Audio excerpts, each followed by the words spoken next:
ಮಾನವನಾಗುವೆಯೋ ಇಲ್ಲ ಪ್ರಾಣಿಯಾಗುವೆಯೋ? ಒಂದೂರಿನ ನದಿ ದಡದಲ್ಲಿ ಒಬ್ಬರು ಜ್ಞಾನಿ ಸ್ವಾಮೀಜಿಯವರು ಆಶ್ರಮ ಕಟ್ಟಿಕೊಂಡು ತಮ್ಮ ಶಿಷ್ಯವರ್ಗದೊಂದಿಗೆ ವಾಸಿಸುತ್ತಿದ್ದರು. ಆ ಊರಿನಲ್ಲಿ ಪ್ರಸಿದ್ಧ ದೇವಾಲಯವೂ ಇದ್ದುದರಿಂದ ಅನೇಕ ಜನರು ಬಂದು ಹೋಗಿ ಮಾಡುತ್ತಿದ್ದರು. ಒಮ್ಮೆ ಆ ಊರಿಗೆ ಬಂದ ಅಯ್ಯಪ್ಪನ ಭಕ್ತಾದಿಗಳು ಆ ಸ್ವಾಮೀಜಿಯವರ ಬಗ್ಗೆ ತಿಳಿದು ಅವರ ದರ್ಶನ ಪಡೆದು ಹೋಗೋಣವೆಂದು ಅಲ್ಲಿಗೆ ಬಂದರು. ಅವರು ಹೃತ್ಪೂರ್ವಕವಾಗಿ ಸ್ವಾಗತಿಸಿ, ಆಗ ಮಧ್ಯಾಹ್ನದ ಊಟದ ಸಮಯವಾಗಿದ್ದರಿಂದ ಎಲ್ಲರಿಗೂ ಕೈಕಾಲು ತೊಳೆದು ಊಟಕ್ಕೆ ಬನ್ನಿರೆಂದು ಪ್ರೀತಿಯಿಂದ ಆಹ್ವಾನಿಸಿದರು. ಎಲ್ಲರೂ ಊಟಕ್ಕೆ ಕುಳಿತ ನಂತರ ನನ್ನದೊಂದು ಸಣ್ಣ ಪ್ರಶ್ನೆ ಇದೆ. ಏನೆಂದರೆ, ತಾವು ಮನುಷ್ಯರ ಹಾಗೆ ತಿನ್ನಬಯಸುತ್ತೀರೋ ಅಥವಾ ಪ್ರಾಣಿಯಂತೆ ತಿನ್ನಬಯಸುತ್ತೀರೋ ಎಂದು ಕೇಳಿದಾಗ ಅವರೆಲ್ಲರೂ ಒಂದು ನಿಮಿಷ ಏನೂ ಅರ್ಥವಾಗದೆ ನಂತರ ಸಾವರಿಸಿಕೊಂಡು, ಯಾಕೆ ಹಾಗೆ ಕೇಳುತ್ತೀರಾ? ನಾವೆಲ್ಲರೂ ಮನುಷ್ಯರು ತಾನೆ, ಅದಕ್ಕೆ ಮನುಷ್ಯರ ರೀತಿನೇ ತಿನ್ನುತ್ತೇವೆ ಎಂದು ಒಮ್ಮತದಿಂದ ಹೇಳಿದಾಗ ಅವರು ನಸುನಕ್ಕು, ನಂಗೊತ್ತು ನೀವೆಲ್ಲರೂ ಮನುಷ್ಯರು ಅಂತ.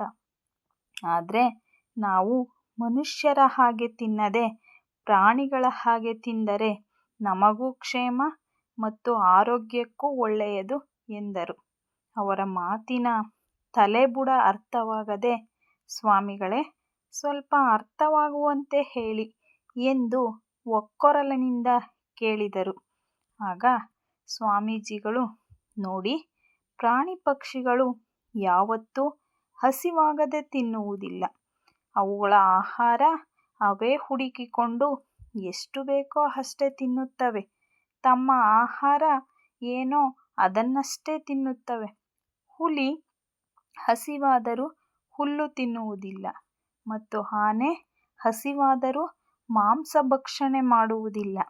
ಆದ್ದರಿಂದ ಪ್ರಾಣಿ ಪಕ್ಷಿಗಳು ಸಾಮಾನ್ಯವಾಗಿ ರೋಗಮುಕ್ತವಾಗಿ ಎಲ್ಲವೂ ಒಂದೇ ಆಕಾರದಲ್ಲಿ ವಯಸ್ಸಿಗೆ ತಕ್ಕಂತೆ ಇರುವುದನ್ನು ಕಾಣಬಹುದು.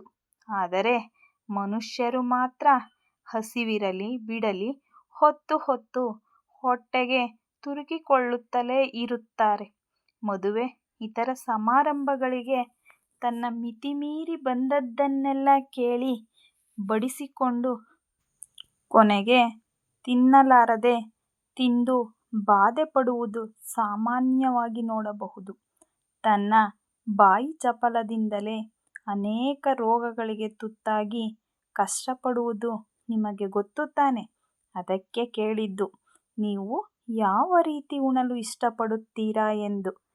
ಹೇಳಿದಾಗ ಅವರೆಲ್ಲರೂ ಈಗ ಮತ್ತೊಂದು ಬಾರಿ ಒಕ್ಕೊರಲಿನಿಂದ, ಇನ್ನು ಮೇಲಂತೂ ನಾವು ಪ್ರಾಣಿಗಳಂತೆ ತಿಂದು ಮಾನವರಂತೆ ಸಾಧ್ಯವಾದಷ್ಟು ಬೇರೆಯವರಿಗೆ ಉಪಕಾರವಾಗುವಂತೆ ಬಾಳಬೇಕೆಂದು ನಿಶ್ಚಯಿಸಿದ್ದೇವೆ ಎಂದು ಸ್ವಾಮೀಜಿಯವರ ಮುಂದೆ ಹೇಳಿಕೊಂಡರು.